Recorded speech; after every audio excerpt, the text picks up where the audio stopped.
সন্থা NHCMৰ আজিৰ এই সংবাদমেললৈ আপোনালোক সকলোকে আমি স্বাগতম জনাইছোঁ আৰু আজি উপস্থিত হোৱাৰ কাৰণে ধন্যবাদ জ্ঞাপন কৰিছোঁ। আজি আমাৰ এই সংবাদমেলৰ বিষয়বস্তু হ'ল যে আমি সদৌ অসম স্বাস্থ্য কাৰিকৰী কল্যাণ সন্থা NHCMে বিগত সময়ছোৱাত আমি আন্দোলন কৰিছিলোঁ 29 অক্টোবৰ তাৰিখে, তাৰপিছত 3, 4, 5 নৱেম্বৰ তাৰিখে আমাৰ বিভিন্ন ন্যায্য প্ৰাপ্তিৰ দাবীক লৈ। কিন্তু আমাৰ মাননীয় মুখ্যমন্ত্ৰী মহোদয়ে আমি বিভিন্ন মাধ্যমৰ জৰিয়তে শুনা পাইছোঁ বা আমাক কৈ আছে যে আন্দোলন আৰু আলোচনাৰ দুটা বিষয়বস্তু একেলগে সম্ভৱ নহয়। আমি তেওঁৰ কথাৰ প্ৰতি সন্মান জনাই আৰু লগতে আমাৰ আন্দোলনৰ ফলত আমি যিহেতু স্বাস্থ্য সেৱা কৰ্মী মানুহৰো অসুবিধা হয়, গোটেইখিনি কথা আমি বিচাৰ বিবেচনা কৰি আমি বৰ্তমান আমাৰ আন্দোলন বন্ধ ৰাখিছোঁ। আৰু আমাৰ এই আন্দোলনটো আমি 13 নৱেম্বৰ তাৰিখৰ পৰাই বন্ধ ৰাখিছোঁ। কোনো ধৰণৰ প্ৰতিবাদী কাৰ্যসূচী হাতত লোৱা নাই। কিন্তু আমি মুখ্যমন্ত্ৰী মহোদয়ক অনুৰোধ জনাইছোঁ, আমি যিখিনি আমাৰ দাবী সেইখিনি আমাৰ কোনো নিজস্ব দাবী নহয়। প্ৰথম কথা হ'ল তেওঁ 2016 চনতে কৈছিলে যে তেওঁলোকে চৰকাৰ কৰিব পাৰিলে প্ৰথম কেবিনেটতে আমাৰ যিখিনি সমস্যা আছে সেইখিনিৰ ওপৰত ব্যৱস্থা ল'ব বা ৰূপৰেখা তেওঁ তৈয়াৰ কৰি থৈছে।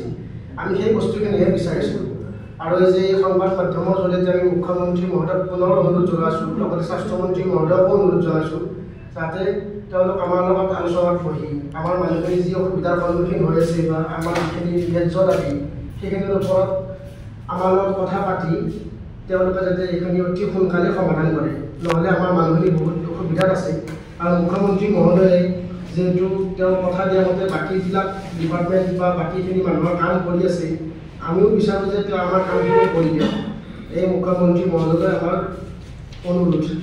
আৰু লগতে আমাৰ আন্দোলনৰ ফলত যদি ৰাইজৰ অসুবিধা হৈছিলে আমি ৰাইজৰ ওচৰত ক্ষমা প্ৰাৰ্থী। আৰু আমাৰ বিভিন্ন দাবীৰ বিষয়ে আমি কৈ দিছোঁ যে আমাৰ ৰাষ্ট্ৰীয় স্বাস্থ্য অভিযানত কৰ্মৰত সকলো ধৰণৰ কৰ্মচাৰী পে স্কেল ব্যৱস্থাটো বেতন সুৰক্ষা সহ আমাক দিব লাগে। আৰু লগতে যিখিনি আমাৰ 2021 চনত এটা গেজেট নটিফিকেশ্যন ওলাইছিল সেইটো সম্পূৰ্ণৰূপে কাৰ্যকৰী কৰি গ্ৰেচুইটিটো সোনকালে দিব লাগে। হয়, আমাৰ সকলো কথা ক'লেই কথা হ'ল আমাৰ 2016 চনতে আমাৰ মুখ্যমন্ত্ৰী মহোদয়ে তেতিয়া স্বাস্থ্যমন্ত্ৰী হৈ থাকোঁতে আমাক যি প্ৰতিশ্ৰুতি দিছিল, আমাৰ মনত যি আশাৰ সঞ্চাৰ কৰিছিল যে NHCM কৰ্মীসকল বিকাশিত অসমৰ সেনানী আৰু এখেতসকলক অসম চৰকাৰৰ যিবিলাক বহু পদ খালী আছে সময়ে সময়ে মানে অগ্ৰাধিকাৰ দি পূৰাই লোৱা আৰু পূৰাই নোলোৱা পৰ্যন্ত আমাক স্কেলটো সমানৰ দৰমহা দিয়ে বুলি তেখেতে কৈছিলে। আৰু বাকী যিবিলাক আমাৰ কৰ্মচাৰী কৈছিলে সৰ্বশিক্ষা অভিযান বা আদিকে কৰি তো তেখেতসকলৰ কামখিনি কৰিলে। কিন্তু আমাৰ যিখিনি অধিকাৰ 2013 চনতে আপোনাৰ হেৰিতে কৈছিলে, মহামান্য উচ্চতম ন্যায়ালয়ে কৈছিলে যে সমকামৰ সম অধিকাৰ এই ঠিকাভিত্তিক কৰ্মচাৰীসকলক দিব লাগে। গতিকে আজি এতিয়া বৰ্তমান 2025 শেষ হোৱা পৰিস্থিতি আহি পৰিছে। গতিকে তেনে পৰিস্থিতিত তেনে সময়লৈকে আমাক চৰকাৰী পক্ষৰ পৰা আমাক একো সুবিধা প্ৰদান নকৰাৰ বাবে আমি আমাৰ যি মনৰ দুখ সেই দুখৰ এই আন্দোলনৰ মাজেৰে আমি প্ৰকাশ কৰিছিলোঁ। যিহেতু মুখ্যমন্ত্ৰী মহোদয়ে আন্দোলন আৰু আলোচনা একেলগে নহয় বুলি কৈছিলে, তো আমি 13 নৱেম্বৰৰ পৰা আমি আন্দোলন বন্ধ ৰাখিছোঁ। এতিয়া কথা হ'ল আমাৰ দাবী বহুত বেছি নহয়, যিখিনি তেখেতে দিব বিচাৰিছিলে সেইখিনি আমি বিচাৰিছোঁ। আৰু 2013 চনৰ যিখিনি মহামান্য উচ্চতম ন্যায়ালয়ে কৈছে যে ঠিকাভিত্তিক কৰ্মচাৰীসকলক সমকামৰ সম অধিকাৰ দিব লাগে, সেইখিনি আমাৰ দাবী। আৰু যিখিনি আমাৰ কৰ্মৰত অৱস্থাত যদি আমাৰ কোনোবা সতীৰ্থৰ যদি মৃত্যু হয়, সেই 60 বছৰলৈকে পৰিয়ালবৰ্গই তেখেতৰ সেই সম্পূৰ্ণ দৰমহা পাব লাগে। ধন্যবাদ। আৰু এটা লগতে মই সংযোগ কৰি দিছোঁ, আমি যিহেতু কোনো আন্দোলনকাৰী সংগঠন নহয়, আমি স্বাস্থ্য সেৱা কৰ্মীহে। সেয়ে মহোদয়ৰ ওচৰত আমি অনুৰোধ জনাইছোঁ স্বাস্থ্যমন্ত্ৰীৰ লগতে আমাৰ মুখ্যমন্ত্ৰী ডাঙৰীয়াক, যিহেতু আমি অকল আলোচনা বিচাৰিছোঁ যাতে অতি সোনকালে তেওঁলোকে আমাৰ লগত আলোচনাত বহি আমাৰ দাবীখিনি পূৰণ কৰে। আৰু আমি ৰাইজৰ কোনো অসুবিধা নোহোৱাকৈ আমি যিখিনি আমাৰ মেগা হেল্থ মেলা চলি আছে অলৰেডি আমি 109টা গেমত ভাগ লৈছিলোঁ। মাজতে 6টাত আমি অলপ ভাগ ল'ব পৰা নাছিলোঁ, কিন্তু আমি সেইটো অলৰেডি জনাইছিলোঁ যে সেইটো অলপ সাময়িকভাৱে স্থগিত ৰাখি দুদিনমান পিছত দিয়াৰ কাৰণে, কিন্তু হৈ উঠিল। কিন্তু আমি আন্দোলন বন্ধ কৰি পেলাই বাকী থকা কামখিনিও কৰিছোঁ। লগত আমাৰ মেগা হেল্থ মেলাৰ যিটো ছেকেণ্ড ফেজ আছে, ছেকেণ্ড ফেজখিনি আমি পূৰ্ণদমে আমাক যেনেকৈ দায়িত্ব দিছে তেনেকৈ কাম কৰিছোঁ।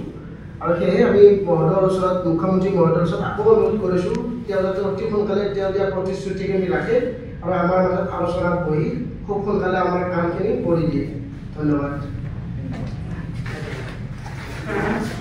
জৰিয়তে আমি আমাৰ মাননীয় মুখ্যমন্ত্ৰী মহোদয় তথা স্বাস্থ্যমন্ত্ৰী মহোদয়ক জনাব বিচাৰিছোঁ যে আমি 13 নৱেম্বৰ 2025 পৰা কোনো ধৰণৰ প্ৰতিবাদী কাৰ্যসূচী হাতত লোৱা নাই।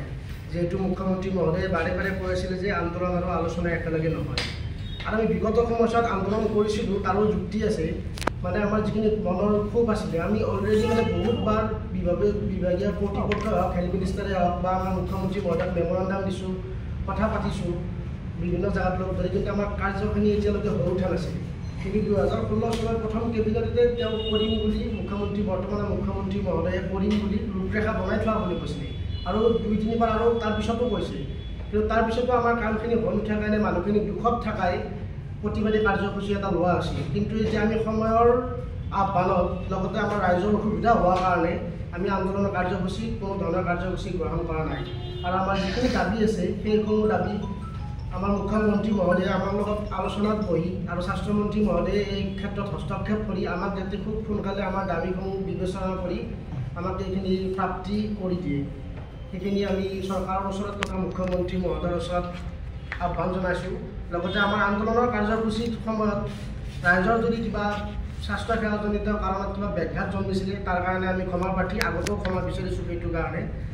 আৰু আমাৰ প্ৰধান দাবীসমূহ হ'ল আমাৰ সকলো ধৰণৰ কৰ্মচাৰীলৈ পে স্কেল ব্যৱস্থা কাৰ্যকৰী কৰিব লাগে। সেইটো ৰূপৰেখা বনাই থোৱা বুলিয়ে কৈছিলে বৰ্তমানৰ CM ছাৰে, কিন্তু আজিলৈ হৈ উঠা নাই।